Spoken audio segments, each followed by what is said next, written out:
Hey guys, I want to go ahead and do another polar curve for you guys. This is from 2017, so we did 19, 18. This is number 17. Man, if I can, I'll try to do another one, but I also want to do some Taylors. But anyways, remember we're learning about what the structure looks like. That way we can pinpoint, fine tune what to kind of focus on. And you notice here we have a polar. We have a polar curve R equals f of theta equals 1 plus sine theta cosine 2 theta, and the other one is g of theta equals 2 cosine theta between 0 and pi over 2. R is the region in the first quadrant bounded by f of theta and the x-axis, and S is the region in the first quadrant bounded by by the curve f of theta and g of theta. Okay, and look at what they ask us first. Find the area. Have they been asking the same thing? They've been asking the same thing, guys, right? So how do we find the area? All we do is 1/2 the integral from a to b. What's our integral? It's going to be from 0 to pi over 2. Of what? Of the region. And this one is just area R. So that one's pretty simple. Okay. So we're going to do r theta. Don't forget to square him. D theta. Okay. And that's pretty much it, guys. And for this one, let me put him F. This is F right here. All right, and that's pretty much it. Nothing too much. You just got to put it in your calculator, and you should get 0.48. You can truncate it, but I'll just write the rest, 414. Okay. And that's it, guys. Pretty straightforward. Okay, let's go ahead and do letter B. Take a look at it again. The ray theta equals k is between 0 and pi over 2 divides S into two regions of equal area. It says write but do not solve an equation involving one or more integrals whose solution gives the value of k. You know what? This should look familiar to you because in 2019, look at what we did. Remember? That is what? Part C, right? There is a line through the origin with a positive slope n that divides the region S into two regions of equal areas. You see that? Similar thing, similar question. So keep that in the back of your minds, okay? Just to kind of be able to understand what they're going to be asking you, okay? Hopefully that's something similar because it'll be pretty easy. So in here they ask us in part B, it says write but do not solve an equation involving one or more integrals whose solution gives the value of k. So we have a ray, okay? All right, and we don't know exactly where it passes through, but it goes through there. There's two ways you can approach it. One of them is, well, you can go from the areas are from 0 to k, right? This is y equals, there's your ray, whoops, theta equals k. Okay, and then we can go from 0 to k, and then from k to pi over 2. You can set it up that way.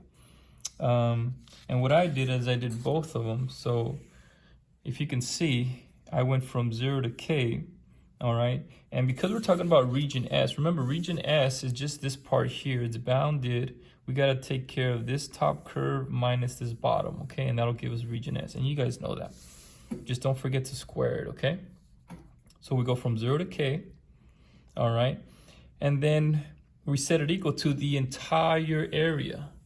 Okay, the entire area. Because if you think about it, guys, if you take the entire thing, the entire area, which you guys know how to do, and you just subtract the other half of it, well, it's going to give you that region that you're missing.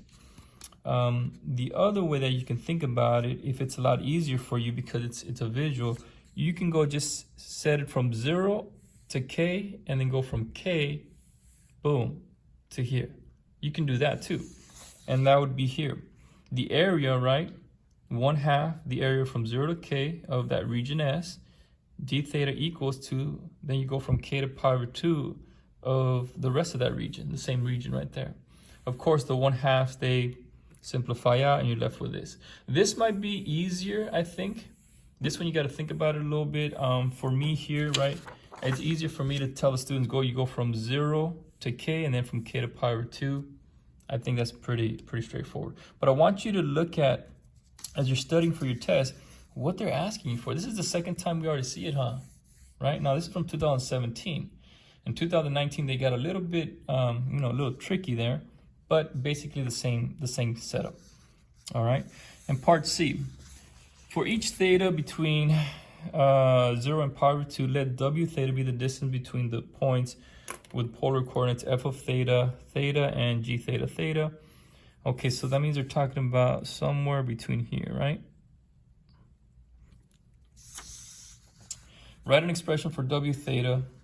Okay, and then find WA, the average value. Have we seen that before? Have you seen that before?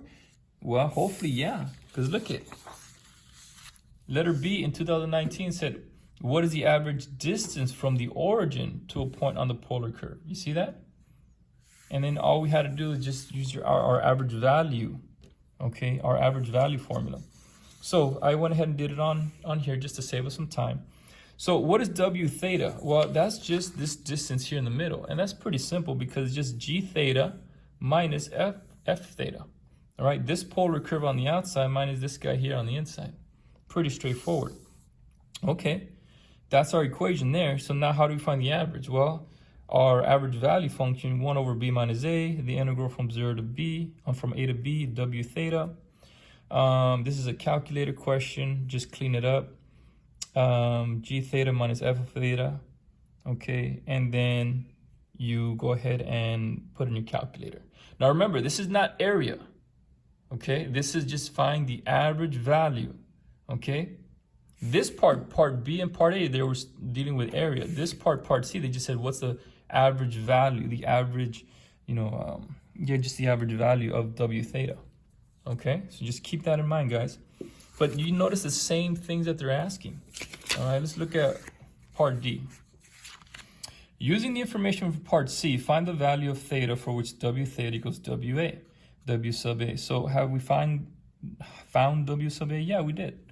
Okay, when we plugged it in the calculator, right, we got all this, and hopefully you're able to do that on your calculator. You got this. So now we have to set W theta equal to W sub A. And we know that W theta is this, G theta minus F of theta. And this is a calculated question, so hopefully you know how to do that. Plug that in, set it equal to this, and your calculator should be able to give you the value of 0.518. Okay.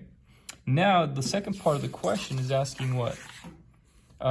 Is the function W theta increasing or decreasing at that value of theta? So then what do we have to find? We have to find W prime. And so you're going to take the derivatives of these guys. You're going to use your calculator, of course. Hopefully you get negative 0.582. And therefore W theta is actually decreasing at that value because W theta is negative. Okay, guys? But what hopefully you're starting to see is they're pretty much asking the same thing. You see a polar, they're going to ask you area. What else are they going to ask you? Maybe they're going to try to have you cut it in half. And they're going to have you solve for that value case somehow or other. They ask you for average value again. And they ask you for another rate. Is it increasing or decreasing? So just be ready for that, guys. Hopefully this helps you kind of fine-tune what to work on, what to study. Okay? Well, thank you guys so much. Hopefully this is helping you out somewhat. And good luck, guys.